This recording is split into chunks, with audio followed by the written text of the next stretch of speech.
Assalamualaikum warahmatullahi wabarakatuh. Perkenalkan, nama saya Noviana Rahmadani G. Saya perwakilan dari kelompok 1. Sebelumnya saya ingin memperkenalkan teman-teman dari kelompok saya. Yang pertama ada saya sendiri, Noviana Rahmadani. Yang kedua ada Desi Zulfatul Ulia. Yang ketiga ada Dinda Febrianti. Yang keempat ada Merliana Utomado. Yang kelima ada Nur Fauzi. Dan yang keenam ada Sisilia Mewar. Saya perwakilan dari kelompok 1 ingin mempresentasikan hasil kerja kelompok kami yang berjudul individu dan karakteristiknya. Bagian pertama ada bagian A, yaitu pengertian individu. Dalam sosiologi, individu adalah manusia perseorangan yang memiliki kepribadian dan tingkah laku spesifik serta memiliki peranan di lingkungan sosialnya. Secara etimologis, individu adalah suatu kesatuan yang terbatas, yaitu sebagai manusia perseorangan, bukan sebagai manusia keseluruhan. Yang kedua, bagian B, yaitu aspek individu. Menurut Haji Hartomo, terdapat 3 aspek yang melekat pada individu dan saling berhubungan satu dengan yang lain, yaitu aspek organik jasmaniah, aspek psikis rohaniah, dan aspek sosial. Yang ketiga ada bagian C, yaitu pengertian individu menurut para ahli. Yang pertama ada Martin Luther King Jr. Individu adalah satuan kecil yang tidak dapat dibagi lagi, yaitu manusia yang hidup berdiri sendiri. Individu sebagai makhluk ciptaan Tuhan, di dalam dirinya selalu dilengkapi oleh kelengkapan hidup yang meliputi raga, rasa, rasio, dan rukun. Yang kedua ada Sudiman Kartohadiprodjo, yaitu individu adalah makhluk hidup ciptaan Tuhan yang di dalam dirinya dilengkapi oleh kelengkapan hidup yang meliputi raga, ras, dan rukun. Individu merupakan unit terkecil pembentuk masyarakat. Yang ketiga ada dari Abdul Shani, yaitu kata individu berasal dari bahasa Yunani atau biasa disebut dengan individuum, yang artinya suatu satuan terkecil yang tidak dapat dibagi lagi.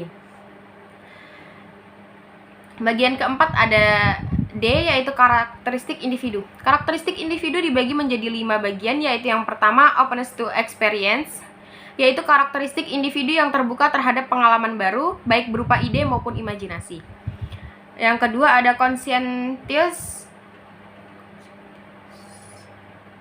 yaitu karakteristik individu yang sangat berhati-hati dan penuh pertimbangan dalam melakukan suatu tindakan. Yang ketiga, extraversion, yaitu karakteristik individu yang terbuka dan nyaman bila interaksi dengan orang lain.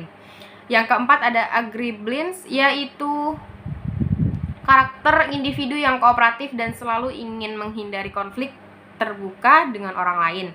Yang kelima ada neokritis, yaitu karakteristik individu yang terbuka terhadap tekanan dan menilai kemampuan seseorang dalam menahan stres. Yang kelima ada bagian E, yaitu pengertian perbedaan individu. Perbedaan individu merupakan pokok bahasa dasar dalam psikologi modern. Perbedaan individual berkaitan dengan psikologi pribadi yang menjelaskan perbedaan psikologis antara orang-orang serta berbagai persamaannya. Psikologi perbedaan individual menguji dan menjelaskan bagaimana orang-orang berbeda dalam berpikir, berperasaan, dan bertindak. Bagian keenam ada F, yaitu pengertian perbedaan individu menurut para ahli. Menurut Lindgren, makna perbedaan dan perbedaan individual menyangkut tentang variasi yang terjadi, baik variasi dari segi fisik atau psikologis.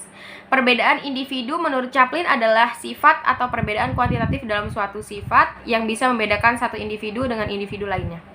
Menurut Webster, individu merupakan sesuatu yang tidak dapat dibagi, tidak dapat dipisahkan, keberadaannya sebagai makhluk yang pilah, tunggal, dan khas. Dalam Kamus Eccles dan Sadli, tahun 1975, individu adalah kata benda dari individual yang berarti orang, perseorangan, dan oknum.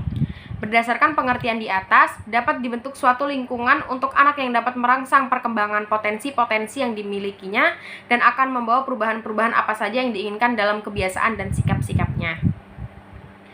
Yang ketujuh ada G, yaitu faktor yang mempengaruhi individu. Yang pertama menurut Omar Hamalik, faktor-faktor yang dapat mempengaruhi jenis-jenis perbedaan individu adalah yang pertama kecerdasan atau intelligence, yang kedua ada bakat atau aptitude, yang ketiga ada keadaan jasmaniah atau physical fitness, yang keempat ada penyesuaian sosial dan emosional atau social dan emotional adjustment, yang kelima latar belakang keluarga atau home background. Yang kedua ada dari Gary Sunarto dan Agung Hartono, juga mengkategorikan perbedaan individual ke dalam bidang-bidang sebagai berikut.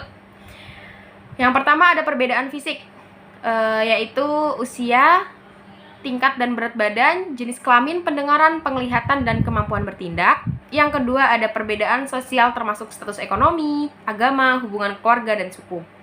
Yang ketiga ada perbedaan kepribadian termasuk watak, motif, minat, dan sikap. Yang keempat ada perbedaan intelijensi dan kemampuan dasar.